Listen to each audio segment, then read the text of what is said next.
welcome to YouTube channel বন্ধুসকল matric পৰীক্ষাৰ ৰিজাল্টৰ ডেটটো ইতিমধ্যে মই আপোনালোকক এইটো ভিডিঅ'ৰ যদি ফিক্স ডেট জনাই দিম বন্ধুসকল ফাইনেলি সাধাৰণতে ডেটটো ইতিমধ্যে বাতৰি কাগজটো ওলাইছে আৰু আপোনালোকক মই জনাইছিলোঁ ইয়াৰ আগৰ ভিডিঅ'তে বন্ধুসকল সেইটো ডেটটো সঁচা হ'ব আৰু মই প্ৰতি বছৰ ধৰণেই এইবাৰ আপডেট দিবলৈ বিচাৰিছোঁ বন্ধুসকল প্ৰতি বছৰ যেনেকৈ আপডেট দিওঁ ডেটটো সঁচা হয় আপোনালোকে যিসকলে ভিডিঅ' চাই তেওঁলোকে গম পায় হাই ছেকেণ্ডেৰী পৰীক্ষাৰ যিবোৰ আপডেট আগতে দিছোঁ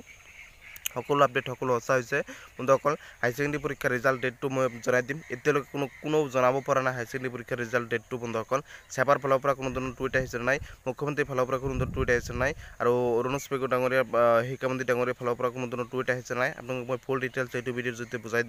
জনাই দিম বন্ধুসকল মেট্ৰিক পৰীক্ষাৰ ৰিজাল্টটো আচলতে সাধাৰণতে 20 এপ্ৰিল অহাকালি দিয়া হ'ব অহাকালি ৰাতিপুৱা 9 বজাৰ পৰা ৰিজাল্টটো চাব পাৰিব কি ৱেবছাইটৰ পৰা ৰিজাল্ট চাব পাৰিব আপোনালোকক অতি সোনকালে আজিৰ দিনটোতে মই জনাই দিম অতি সোনকালে চেবাই ঘোষণা কৰিব যে অহাকালি ৰিজাল্ট ঘোষণা হ'লে আজিৰ দিনটোতে ঘোষণা কৰিব ৰাতি হ'লেও ঘোষণা কৰিব যে কি ৱেবছাইটৰ পৰা ৰিজাল্ট চাব পাৰিব আপোনাক মই ভালকৈ বুজাই দিম ভিডিঅ'ৰ জৰিয়তে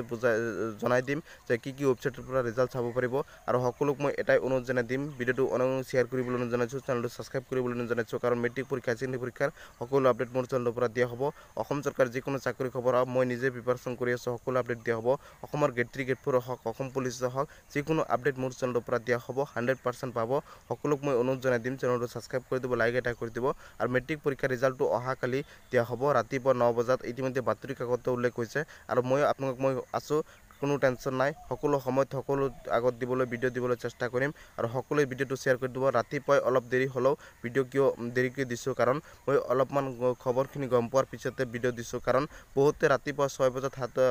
5 বজাত ভিডিঅ' দিছে বন্ধুসকল সেইবোৰ কেৱল ভিউজৰ আশাত দিছে বন্ধুসকল মোৰ মতে সাধাৰণতে ৰিজাল্টটো আহি যাব পাৰে কাৰণ অৰুণোজ পেগু ডাঙৰীয়া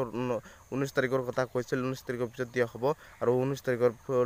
কোনো ডেট জনা নাছিল কিন্তু 19 তাৰিখৰ কথা কোৱা হৈছিল 19-20 বন্ধুসকল যদি আহি যায় ৰিজাল্টটো সেইবাবে মই অলপমান দেৰিকৈ দিলোঁ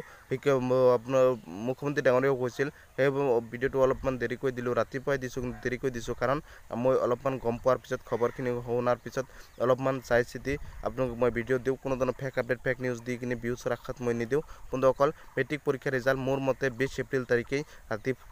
ৰাতিপুৱা 9 বজাত দিয়া হ'ব আৰু হাই ছেকেণ্ডেৰী পৰীক্ষাৰ ৰিজাল্টটো ফাইনেলি সাধাৰণতে 30 এপ্ৰিল তাৰিখে দিয়া হ'ব কাৰণ হাই ছেকেণ্ডেৰী পৰীক্ষা প্ৰতি বছৰৰ দৰে এইবাৰ ল'ৰা ছোৱালী বহুত বেছি সেইবাবে হাই ছেকেণ্ডেৰী পৰীক্ষাৰ ৰিজাল্টটো অলপমান দেৰিকৈ দিয়া হ'ব কিয় দিয়া হ'ব কি নহ'ব সকলো ডিটেইলছ জনাই দিম সকলো চেনেলটো ছাবস্ক্ৰাইব কৰক লাইক এটা কৰি দিয়ক ভিডিঅ'টো শ্বেয়াৰ কৰক ধন্যবাদ ছাপোৰ্ট কৰিব অনেক ধন্যবাদ আৰু ভিডিঅ'টো শ্বেয়াৰ কৰক